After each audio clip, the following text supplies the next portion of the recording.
Bonjour, le sujet de cette vidéo concerne les obligations indexées à l'inflation et émises sur les marchés émergents en particulier.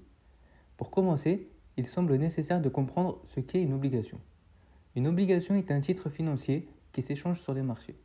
C'est une créance prise par une entreprise, une collectivité territoriale ou un État auprès d'investisseurs particuliers ou institutionnels. Cela signifie qu'une société émet des obligations lorsqu'elle souhaite emprunter de l'argent sur les marchés financiers.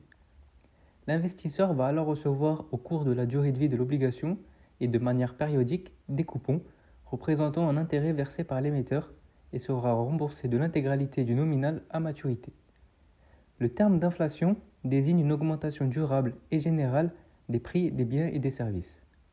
Pour se couvrir contre l'inflation, les investisseurs peuvent s'exposer aux obligations indexées sur l'inflation, également appelées linkers, dont les coupons et le capital sont indexés sur l'inflation réellement constatée, contrairement aux obligations nominales dont les flux sont fixes.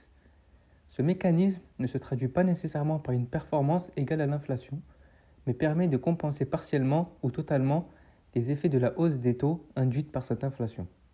Le détenteur de ce type d'obligation obtient ainsi un rendement ajusté de l'inflation constatée. Nous avons l'exemple ici d'une obligation indexée sur l'inflation brésilienne émise en BRL que l'on observe sur Bloomberg.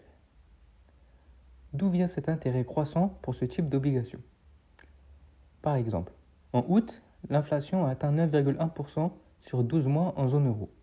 Sur les marchés obligataires, ce mouvement a entraîné une hausse des taux par anticipation d'un durcissement monétaire. Or, lorsque les taux montent, la valeur des obligations en circulation baisse. On voit donc ici que depuis le début de l'année, les titres souverains français ont ainsi perdu environ 13% de leur valeur, tandis que les titres souverains français indexés à l'inflation ont reculé de seulement 4%. Le marché des obligations indexées sur l'inflation des pays émergents est en totale croissance avec une capitalisation qui est passée de 18 milliards en 2003 à environ 500 milliards en 2013, ce qui représente environ 1/5 de la capitalisation des ILB. Le nombre d'États émetteurs ne cesse de croître, avec par exemple Hong Kong en 2011 ou encore la Thaïlande et l'Inde en 2012. Le Brésil, qui lui est troisième plus gros émetteur au monde, représente à lui seul plus de 50% de la capitalisation des ILB des pays émergents. Ainsi, regardons comment les ILB sont caractérisés dans les pays émergents et pays développés. Chaque pays a son CPI, avec par exemple l'IPCA au Brésil ou encore le SACPI en Afrique du Sud. Cet indice caractérisant les ILB et permettant notamment de calculer les cash flows est calculé chaque mois et publié avec un time lag. Dans les pays développés, ce time lag ou encore Inflation Indexation Lag est de 3 mois. On appelle cela le modèle canadien. Dans les pays émergents, ce time lag est bien inférieur à 3 mois. En effet, on ne suit pas le modèle canadien. Dès la publication des CPI, cet indice est directement utilisé dans les calculs d'indexation et de prévision. Cela peut être expliqué par une inflation très importante dans ces pays. Enfin, contrairement aux ILB des pays émergents, les ILB des pays développés offrent une certaine protection contre la déflation, avec ce que l'on appelle le deflation floor. Pourquoi émettre des ILB ? Quels sont les avantages pour les émetteurs ? Quels sont les avantages pour les États ? Tout d'abord, la réduction des coûts, avec une prime de risque bien plus faible.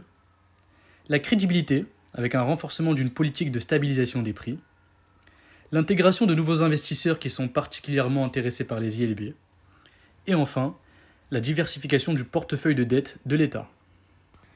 Pourquoi acheter des ILB ? Quels sont les avantages pour les investisseurs ?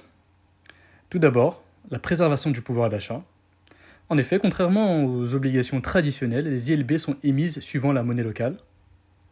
Ensuite, avec un accès direct au marché domestique et une haute demande, cela permet l'amélioration de la liquidité du marché. Cela permet aussi la protection vis-à-vis de l'inflation, notamment pour les fonds de pension. Et enfin, la diversification du portefeuille.